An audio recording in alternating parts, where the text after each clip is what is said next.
Lors d'un tumulte médiatique qui a fait vibrer le monde du sport au Moyen-Orient et sur le continent africain, un nom s'est imposé au centre de la tempête, Khaled El Gandour.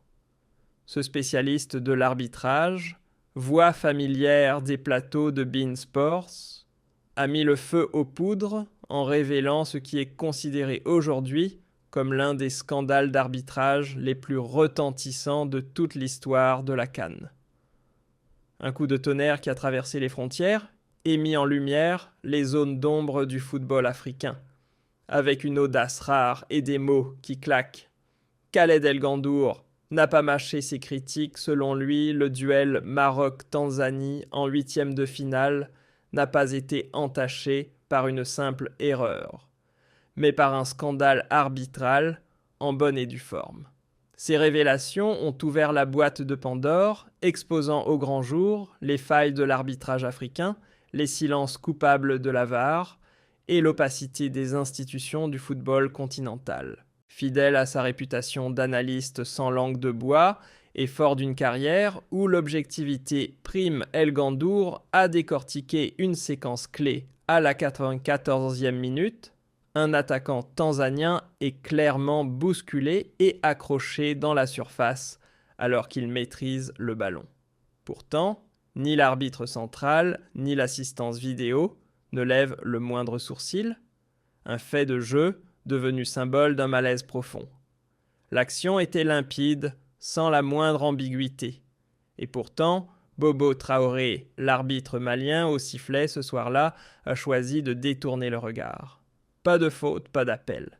Du côté de la VAR même scénario, le Sénégalais assis est resté muet comme une tombe, refusant d'alerter l'arbitre principal.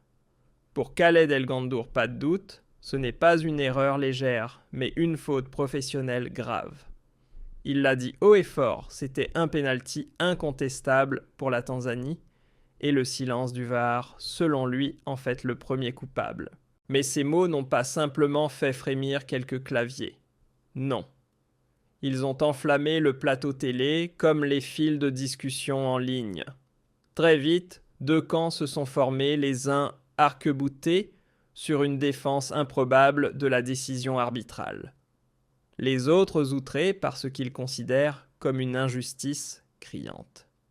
Le journaliste Saber El Graï, lui, n'a pas tourné autour du pot. Pour lui, le contact venait de l'arrière, pas de l'épaule, et siffler penalty aurait été non seulement correct, mais attendu. Quant à Badreddine El Idrissi, il a d'abord tenté de minimiser l'affaire, avant de rétropédaler en direct. Au terme du débat, il a fini par admettre qu'il s'agissait bel et bien d'un penalty. Une volte-face qui n'a fait que jeter encore plus d'huile sur le feu. Le moment de bascule. Il est survenu en direct quand Khaled El Gandour, visiblement à bout, s'est levé et a quitté le plateau sous les yeux stupéfaits des téléspectateurs. Un geste rare chargé de colère pour dénoncer ce qu'il voyait comme une tentative grossière de maquiller une faute d'arbitrage gravissime. Avant de partir, il a lâché une phrase qui a glacé le studio.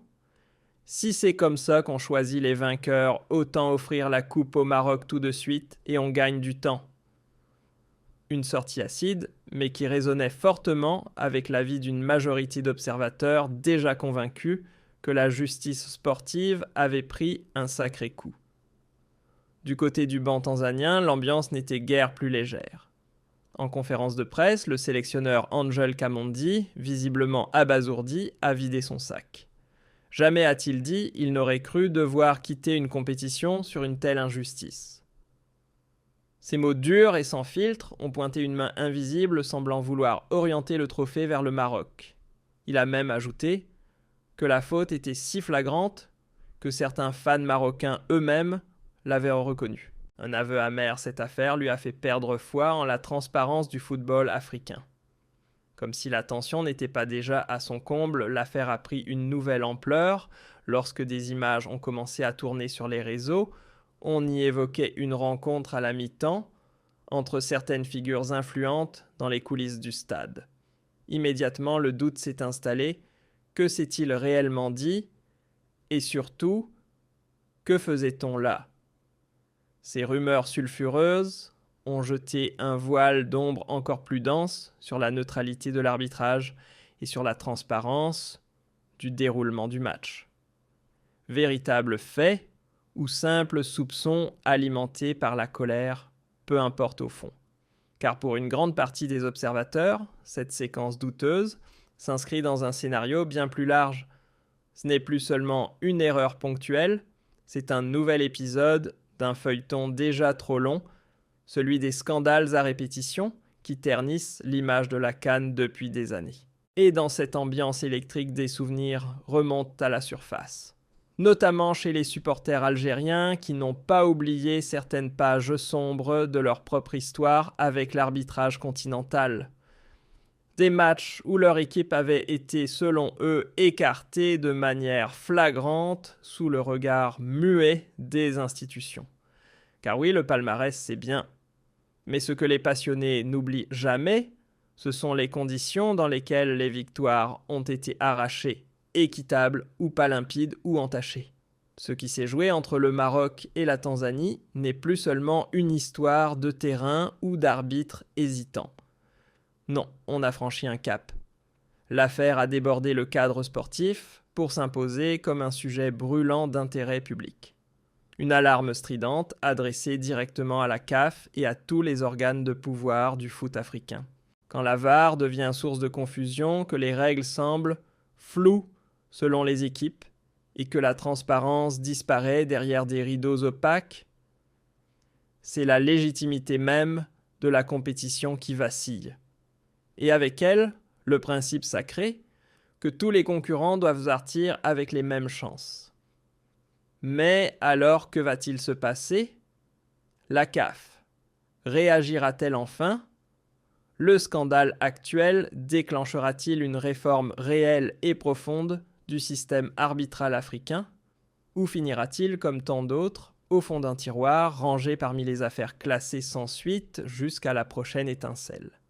Ce qui est certain, c'est que, cette fois, la polémique a atteint un point de non-retour.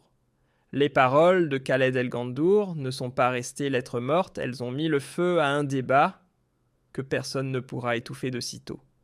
Une limite a été franchie, et faire semblant de ne pas la voir serait pure hypocrisie. Au fond, cette affaire dépasse de loin le cadre d'un simple coup de sifflet litigieux ou d'un match à polémique.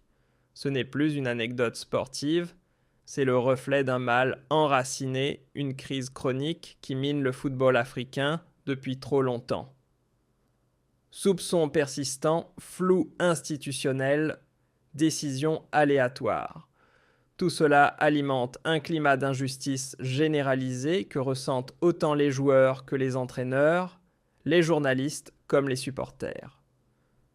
Ce malaise, tout le monde le connaît, mais peu osaient encore le pointer du doigt. Le Maroc, Tanzanie. Ce match restera dans l'histoire, pas tant pour son score final que pour ce qu'il incarne un moment de rupture, le point de bascule d'un système qui tangue entre confusion et perte de légitimité.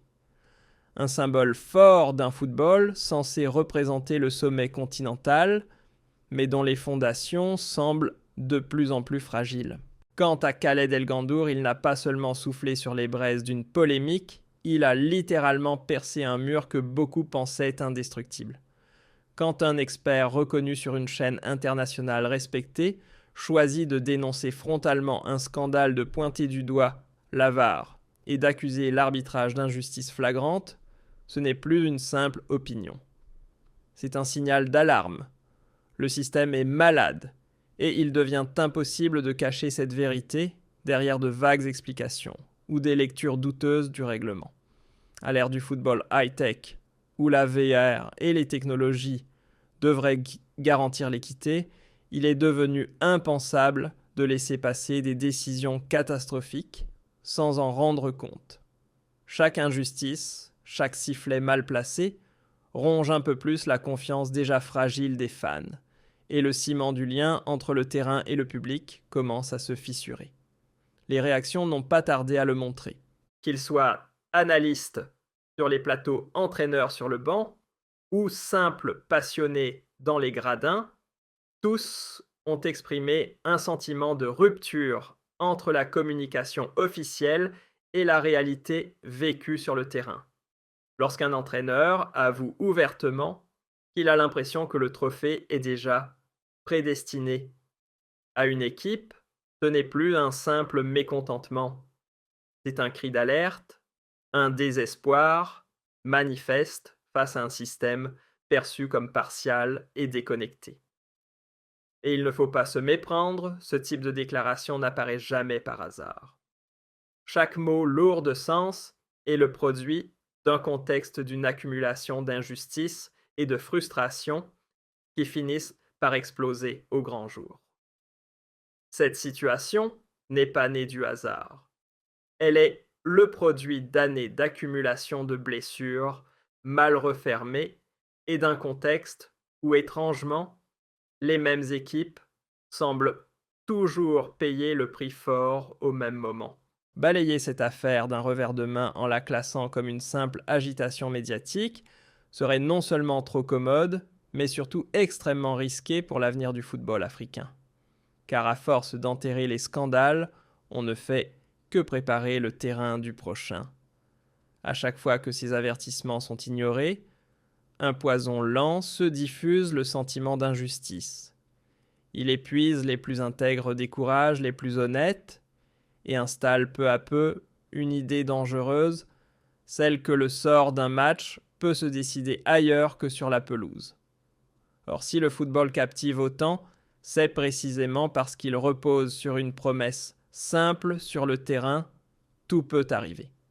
La victoire n'est pas censée récompenser le plus influent, mais celui qui travaille, qui mérite et qui respecte les règles.